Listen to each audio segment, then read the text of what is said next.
Welcome to the AFR Saints channel, where we provide you daily content on your favorite team, the New Orleans Saints. Do us a favor and hit that subscribe button. Be sure to leave your comments below and smash that like button. Who dat? We've been following the Saints' search for a new offensive coordinator, and the list keeps growing. And as the list of candidates, as these names continue to drop, grows, there is very clearly a direction that the New Orleans Saints are going with all of their targets right now. Some people have asked, hey, is this just the New Orleans Saints throwing out a smokescreen ultimately to hire John Gruden? I don't think so, but I'll get to that. Nick Underhill earlier today reported that both Brian Griese and Clint Kubiak have interviewed for the Saints OC job. Kubiak is the 49ers passing game coordinator. Griese is the quarterback's coach. And if you're not familiar, yes, that is the Brian Griese who played in the NFL and then spent a decade as a broadcaster. A couple of years ago, he left the broadcast booth, joined Kyle Shanahan's staff there in San Francisco, where he's been the quarterback's coach for the last 2 years. So it's that Brian Griese.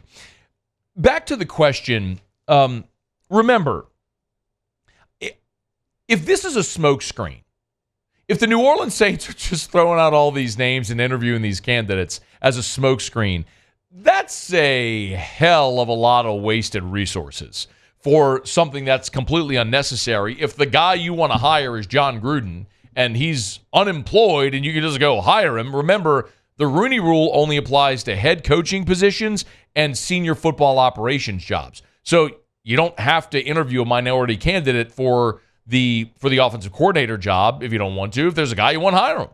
So or a woman you want, hire him. So I don't believe it's a smokescreen. I believe the Saints are showing you the path that they want to take here. Look at the list of candidates that they've interviewed. So now Brian Griese with the 49ers is on the list, and Clint Kubiak with the 49ers is on the list. We told you yesterday about Gerard Johnson, who's the Houston Texans quarterbacks coach, previously had been on staff with the 49ers. Zach Robinson is with the Rams in the McVay tree.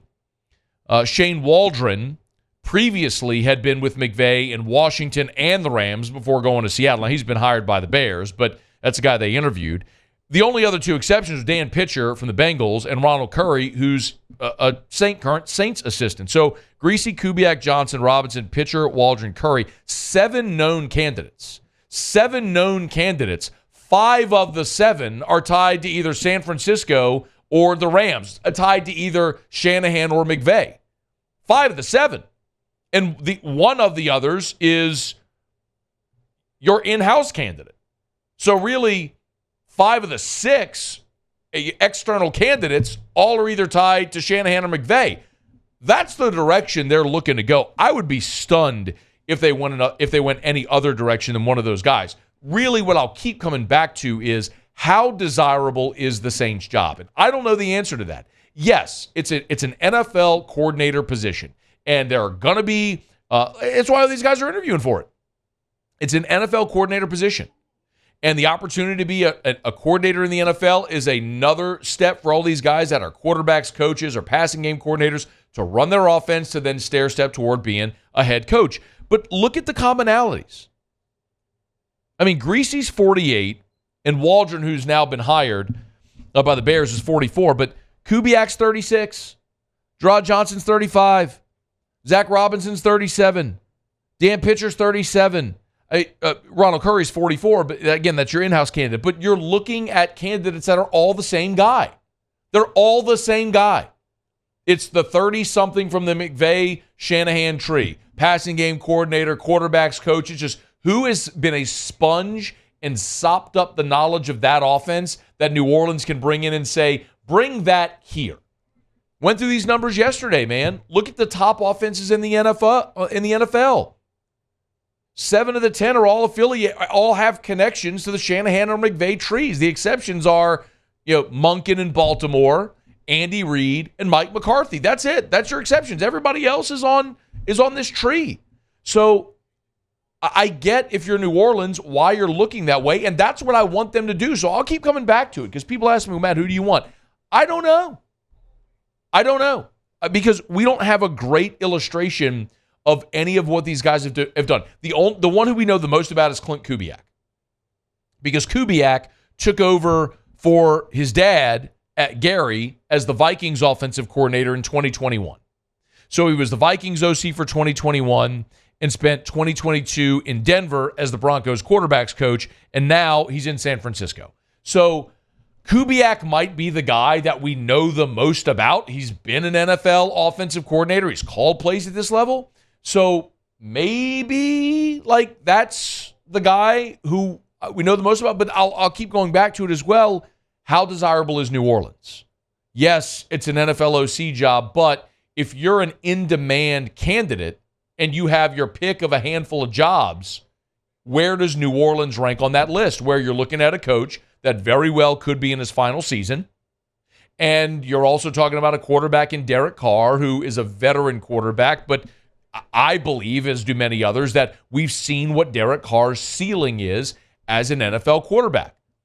I think it's very clear that's why Shane Waldron took the Chicago job, because you're either going to have Justin Fields or Caleb Williams as the number one pick in the draft. You get to go coach the number one overall pick. That's a more desirable situation than coming to New Orleans with Dennis Allen and Derek Carr. So that's what I can't answer.